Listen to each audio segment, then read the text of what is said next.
Hello साथियों, मैं आप सब लोगों को अपने इस एजुकेशनल चैनल पे हार्दिक अभिनंदन करता हूँ। फ्रेंड्स, आज के इस वीडियो में हम लोग बात करने वाले हैं बीपीएससी एग्ज़ाम की जो एज लिमिट है गवर्नमेंट एम्प्लॉयज़ के लिए वो क्या हो सकती है। साथ ही साथ हम लोग देखने वाले हैं कि उनको मिलने वाले जो अधिकतम जो लिमिट्स है वो क्या है। देखिए, इसमें बहुत ज़्यादा कन्फ्यूज़न है लोगों के अंदर और बहुत सारे लोग कमेंट के माध्यम से ये जानना चाह रहे हैं कि जो गवर्नमेंट एम्प्लॉयज़ हैं उनको उनके लिए अटेम्प्ट लिमिट्स कितनी होगी। साथ ही साथ उनके अधिकतम आयु सीमा में क्या किसी प्रकार का छूट होगा और अगर छूट है तो कितने वर्ष की छूट होगी। इसको आप इसके ऊपर आप एक डिटेल वीडियो बना दीजिए। तो आप लोगों की डिमांड पर मैं एक वीडियो लेकर के आ चुका हूँ जिसमें हम लोग कंप्लीट बात करने वाले हैं बीपीएससी एग्जाम के जो है अटेम्प्ट लिमिट्स को गवर्नमेंट एम्प्लॉयज़ के लिए। साथ ही साथ जो इसके जो मैक्सिमम अटेम्प्ट है उस पर भी हम लोग चर्चा करने वाले हैं। तो सबसे पहले फ्रेंड्स एक बात को समझ लें कि बीपीएससी एग्ज़ाम जो नॉर्मल कैंडिडेट्स होते हैं यानी जो किसी गवर्नमेंट जॉब में नहीं होते हैं या नॉर्मली आप इस एग्ज़ाम को देना चाहते हैं तो आपकी अधिकतम न्यूनतम उम्र सीमा कुछ पोस्ट के लिए 20 ईयर्स है और कुछ पोस्ट के लिए 21 ईयर्स है। तो आप मिनिमम एज लिमिट में तो किसी प्रकार का कोई डाउट नहीं है, 20 या 21 में आप जो है इस एग्ज़ाम को दे सकते हैं।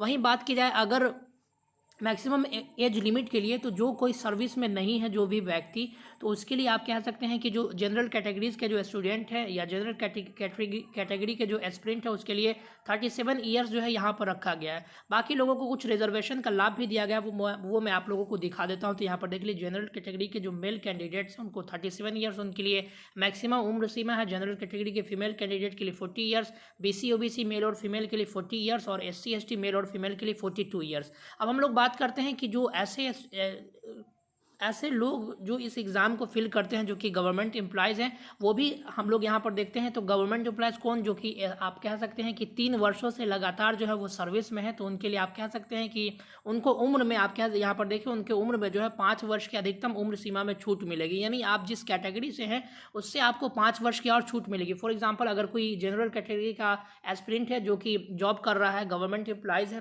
तो आप कह सकते हैं पिछले 3 वर्षों से वो गवर्नमेंट एम्प्लॉयज़ है, तो उसको जो है 37 में 5 साल की और छूट मिलेगी। तो 37 आप 5 आप कह सकते हैं कि उसको 42 वर्ष की जो है आप कह सकते हैं कि वहाँ तक मैक्सिमम एज लिमिट तक वो एग्ज़ाम दे सकता है।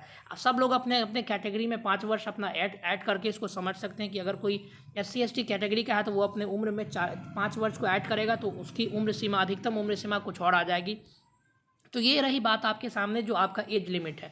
अब बात आ जाती है कि नंबर ऑफ़ अटेम्प्ट्स क्या है। तो देखिए फ्रेंड्स, अगर आप ऐसे एक नॉर्मल कैंडिडेट है जो कि किसी भी प्रकार के गवर्नमेंट एम्प्लॉय जो कि गवर्नमेंट एम्प्लॉय नहीं है, यानी किसी भी प्रकार के वो सरकारी सेवा में नहीं है, तो उसके लिए क्या है कि यहाँ पर कोई भी यहाँ पर जो है मैक्सिमम अटेम्प्ट्स जो है लिमिट नहीं किए गए। आप जितना चाहे अपने एज लिमिट के अंतर्गत जो है अटेम्प्ट्स दे सकते हैं।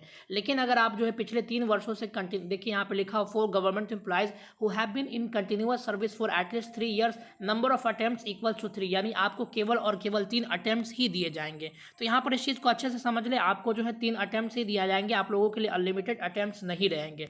अब यहाँ पर क्या होता है कि बहुत सारे लोग इस चीज़ को लेकर के ये परिवर्तन जो है ये हाल फिलहाल ये परिवर्तन किया गया है, तो ये परिवर्तन को लेकर के काफ़ी जो है वो चिंतित है, क्योंकि जाहिर सी बात है कि बहुत सारे ऐसे कैंडिडेट होते हैं जो कि कम उम्र में ही क्या करते हैं कि वो किसी न किसी सर्विस को ज्वाइन कर लेते हैं।